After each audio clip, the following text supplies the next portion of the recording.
Repeat the question.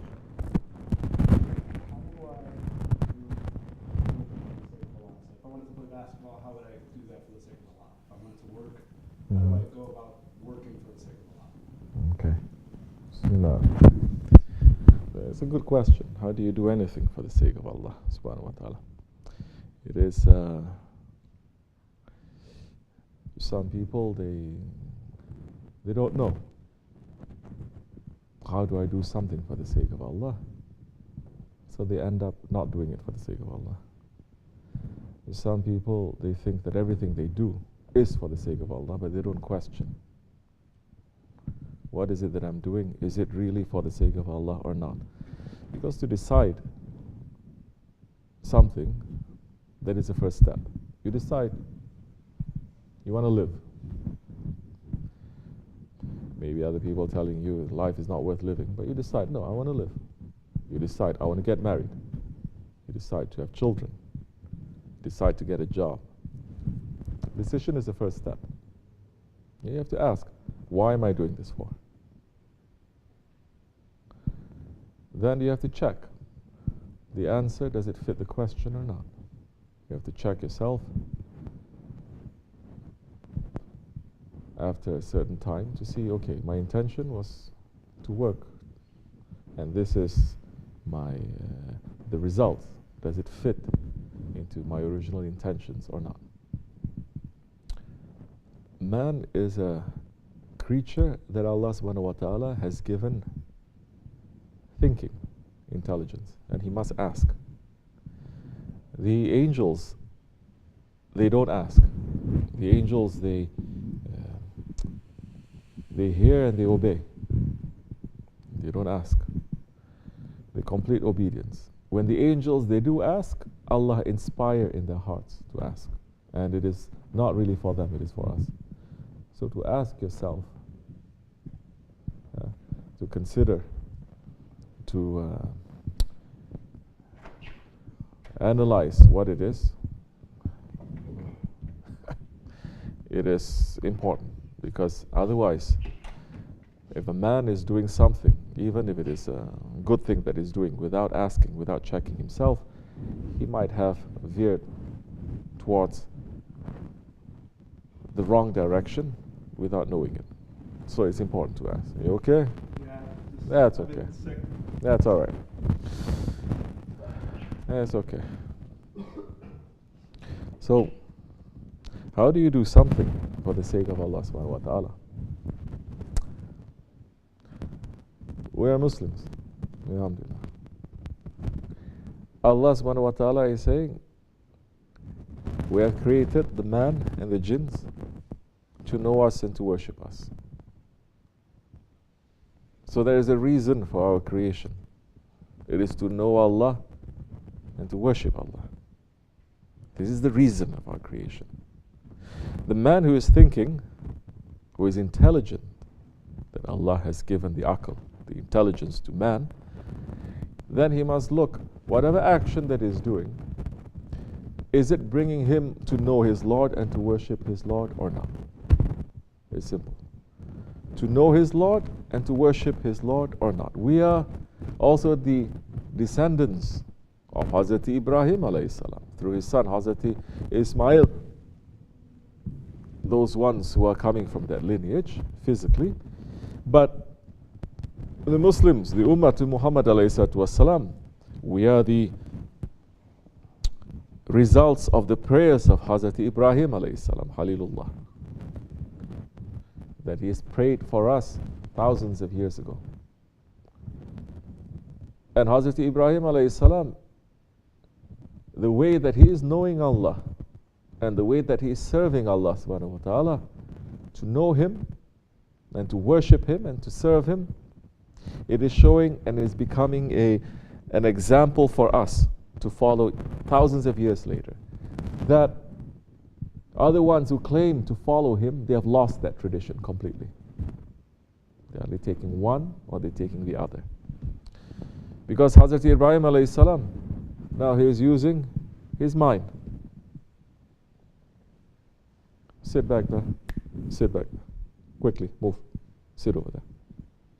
tell you 1,000 times, don't sit in front of me like a Buddha. Huh?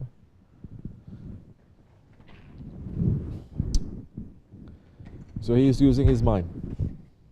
He's saying, what is Allah? This is Allah. And he's saying, maybe the sun, it is Allah, but the sun rises and the sun sets. And he says, my Lord cannot set. Then later the stars comes out. He says, this is my Lord. This is not my Lord. It sets. This is the moon. This is not my Lord. It sets.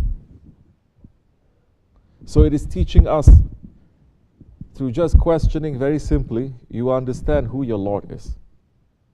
Once you understand who your Lord is, and you understand how Allah subhanahu wa ta'ala now is sending us, not only our intelligence in our heart, but He's sending us prophets, He's sending us awliya, the righteous people, to say, this is how an easier way to think about Allah. This is how an easier way to know Allah. This is how in an easier way, and also in the divine protocol, to know Allah and to worship Allah. Because if you're only going to know Allah without that divine protocol, you're going to know Allah in the wrong way. Then you think that Allah is an old man in the sky. So many religions, they believe that, no? They're trying to know Allah too, and that is their conclusion. Or they say Allah is this and Allah is that. But they have deviated. So, and some is going to say, well, Allah is not existing. We're saying you create yourself. There's no, everything happened just like that. You believe in energy, right? Yes. Then how the energy came to be? There must be another energy behind that energy. They're stuck, they cannot answer. So he is asking now, how do you know that you're doing anything for the sake of Allah? How do you know that you're doing something for the sake of your Creator? That you're doing something that makes your Creator to be happy? Your parents are going to tell you one thing. Your race is going to tell you another. Your culture, your tradition is going to tell you another. Your life experience is going to tell you another thing. Your friends are going to tell you others. What are you going to watch in the movies and in the books that you're going to read? Everything is telling you, pulling you. Every other direction. I'm saying, alhamdulillah, we're Muslims, and our faith is resting on Ashhadu an la ilaha illallah wa ashhadu anna Muhammadan abduhu wa rasuluhu. You're going to know how you're going to serve Allah through His Holy Prophet ﷺ. This is what it means by holding on to His sunnah. Otherwise, like today's people, they're going to make up new sunnahs. They're going to say this is also serving. Now, brother is saying, well, how do I know I'm doing anything for the sake of Allah? How do I know I'm playing basketball for the sake of Allah, for instance? Now, we may say, there are certain actions that you do, many actions that you do. The Prophet ﷺ has spent 23 years of his life, and Islam has continued on for over 1,000 years to show these are the actions that brings you closer to Allah. These are the actions that will please Allah subhanahu wa ta'ala. Then there are some actions that it's not too beneficial for you. It may please your parents. It may please your ego. It may please this dunya. But it is not too beneficial. If your aim is to please Allah, that action is not too beneficial to please Allah subhanahu wa ta'ala. I'm not going to say it's right or it's wrong. A man must use his own intelligence.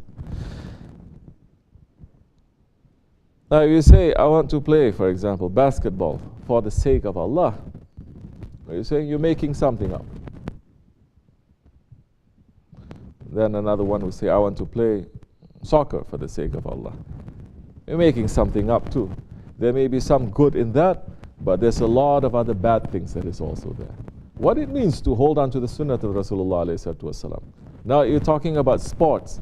There are certain sports now that within Islam, that over 1,000 years, 1,400 years, that there are so many sports now within the tradition of Islam and the Sunnah of Rasulullah ﷺ that you can get into.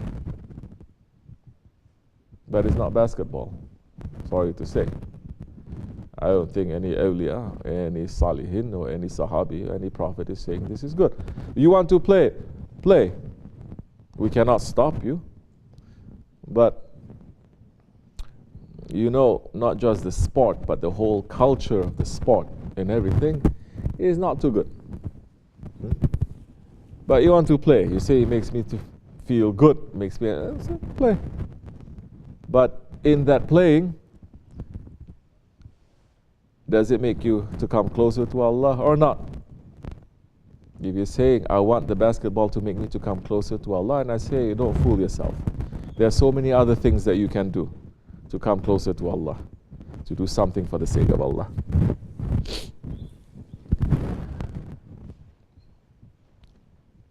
So holding on to the Sunnah of Rasulullah ﷺ, holding on to the traditions now.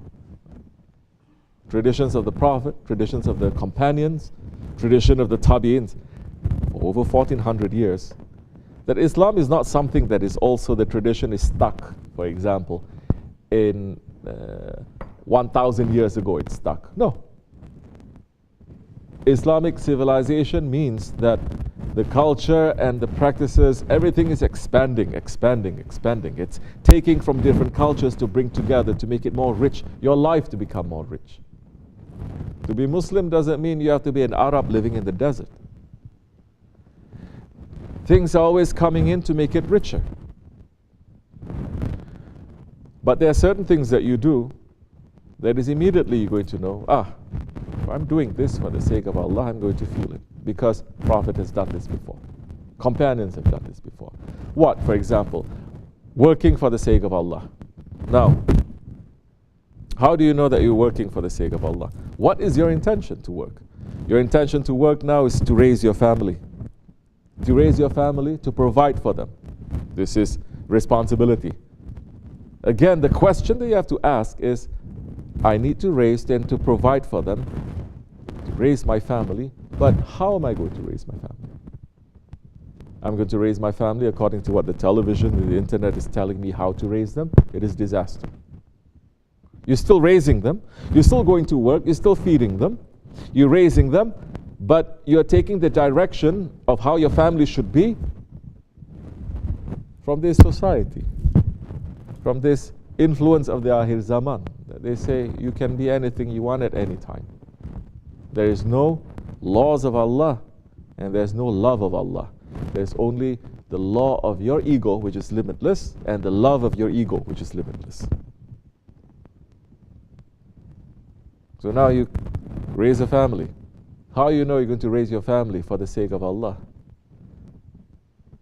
Are you raising your family? Are you having a wife and kids? Now, the purpose is for them to know Allah, be able to worship Allah, to come close to Allah subhanahu wa ta'ala, to serve people around them, to have the characteristics of the Prophet ﷺ.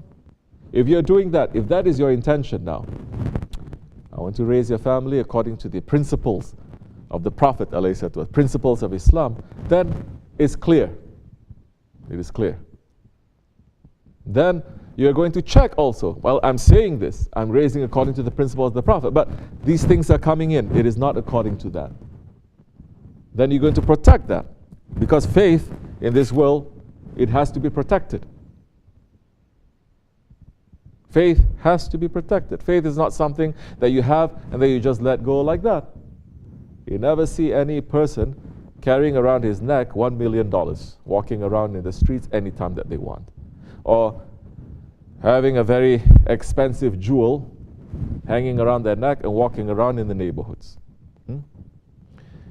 When they carry that, number one, in America, they're very smart, they have to be insured. Everything has to be insured. And they have to wear it and use it in an area where it is safe. Your faith is more precious than that. Don't take it for granted. So you're saying, I'm doing this for the sake of my Lord. Doing what?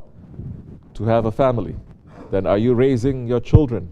Are you having a family according to the laws and the love of Allah? Yes or no? No, not really. Then you cannot really say that you're doing it for the sake of Allah. You're raising a family, that's right, but you cannot really say that. There are millions who are doing that. You're working for the sake of Allah now. Okay, you work, you're providing. Are you also paying your zakat? Because there is a part of that, what we earn, it doesn't belong to us.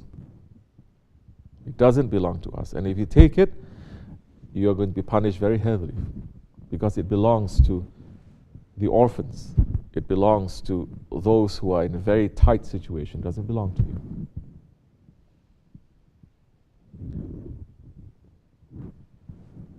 If you're holding on tightly to your Prophet, holding on tightly to your guides, then everything that you're doing now, you're going to see whether this is something that is leaning against the teachings of my Prophet or the guide or not.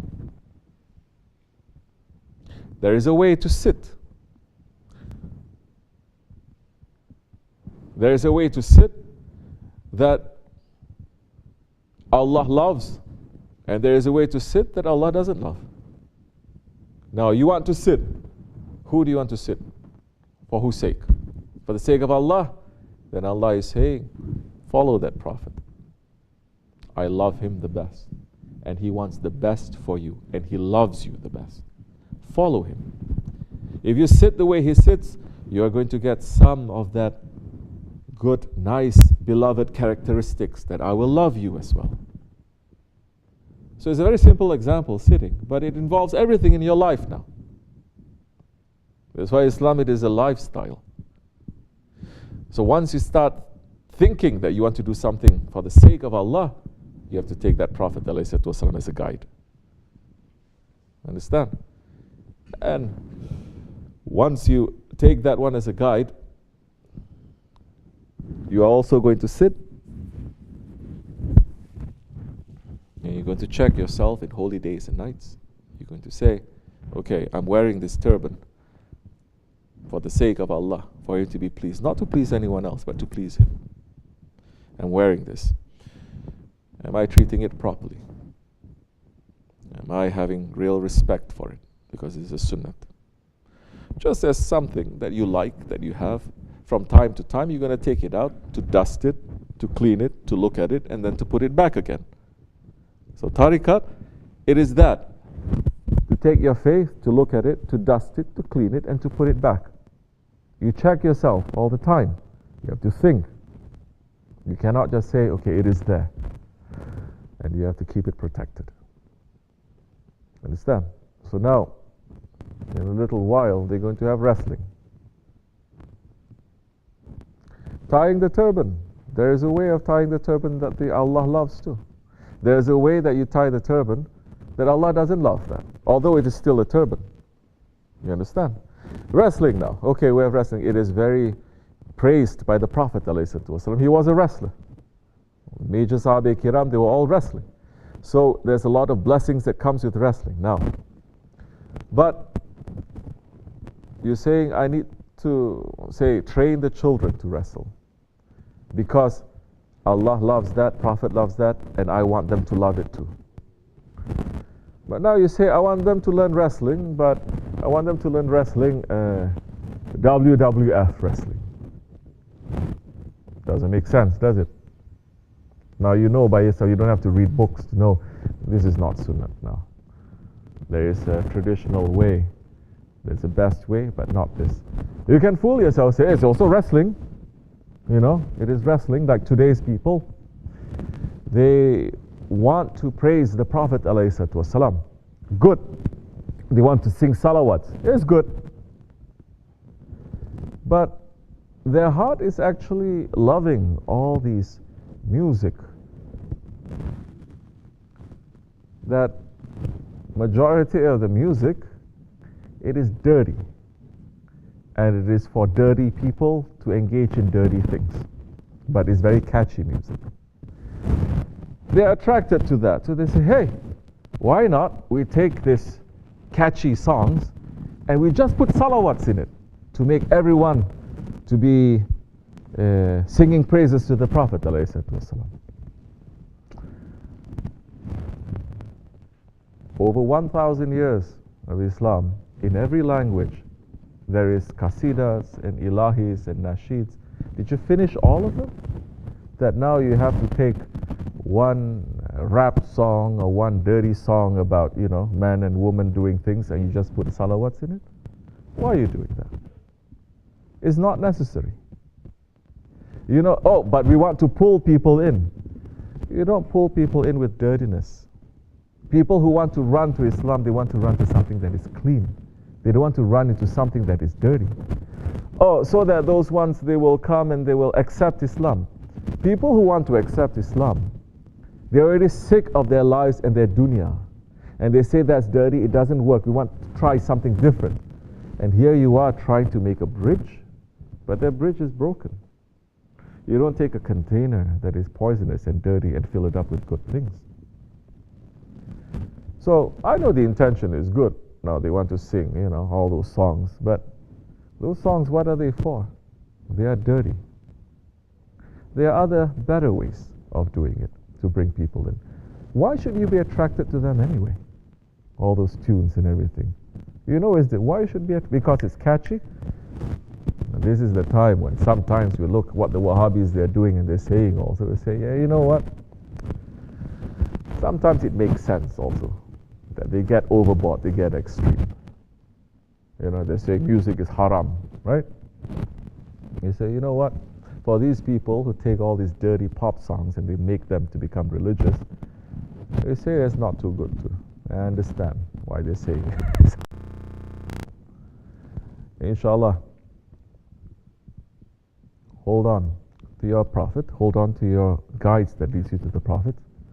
Then you're going to know step by step, whatever you're doing, it is for the sake of Allah, to please Him. Because there is a way. Like I said, if you sit, you want to please Allah, there is a way to sit to please Allah, for His sake. There is a way to please your ego. For example, you're sitting down, and you're just stretching your foot like that, like so many Wahhabis that they are doing, even if the Kaaba is in front of them. That doesn't please Allah and His Prophet, but you're still sitting. But you want to do something for His sake, then there is a way. You sit either like this, putting your legs crossed like that, or you sit like in namaz prayer, that is the best, on your knees. Once in a while you want to stretch your legs a little bit, you know that is not too good. You're stretching it a little bit here and there, but you're not saying, no, this is okay. I can do this here, I can do this in my home, I can do this in the masjid, I can do that in the Haram al-Sharif also. Stretching my legs and doing like that. So that's a simple example. Like I said, Islam is over 1,000 years. There's every aspect of your life now, especially the Ottomans, that they were concentrating on every aspect of your life and having a direct connection, whether it's pleasing Allah and His Prophet or not, for His sake or not. Especially the Ottomans, and they were living in a time when there was a lot of technology that was happening, new things that was happening, and they have to now look in the Quran, look in the Sunnah, look in everything for the Shaykhul Islam now to see whether this is something that is going to please Allah or not. They make fatwas about telephones, they make fatwas about telegraph lines, they make fatwas about tunnels underground that's transporting people, because now everything has to be connected to Allah and His Prophet. Now we're living in a time where it seems as if there is no connection. Okay, this is nothing to do with religion, this is religious. Then we're following the Jews and the Christians. Because Prophet ﷺ brought us a complete lifestyle. And there are things that is against the Sunnah and against the Shariat, and there are things that are not. Then you're going to understand so many things in this modern life, it is not pleasing to Him. You try to pull yourself back and try to do something, use the technology, use it little, understand the harms in it, stay away from it. The good that you can do, take it, but don't run with it. So you talk about basketball now, you play that for fun and other things, and you say, okay, I want to do something for the sake of Allah. Then You have children, you have kids, inshallah you will have. Yeah. Then you say, that is a sport that I do. Then let me try to do other sports that Allah and His Prophet has said. This is also pleasing to Him directly. Like what? Swimming, horseback riding, archery. And connected to archery is that too. Understand? So that, you know, oh, Prophet did this, he likes this. There's a lot of benefits to that. Basketball is only going to destroy your knees after a while. That's it. Understand? And it's a culture. You take it up to not even the big league, but higher a little bit, and it's just promoting a lifestyle that Allah and His Prophet is not liking. You know that. Yeah, it's fun. You can play it. It's fun. It's good. But we say this one is not too pleasing. We leave it there. Okay, we don't try to say, no, this is okay. I'm going to make this to be something really great. And we don't say also like, oh, completely now it is haram or this or that. You understand? We say it is not too great. There are other things that you can do. Then that time you can have a balance of things. Inshallah. Wa inna Allahu tawfiq al-Fatiha. Nothing. Assalamu alaikum.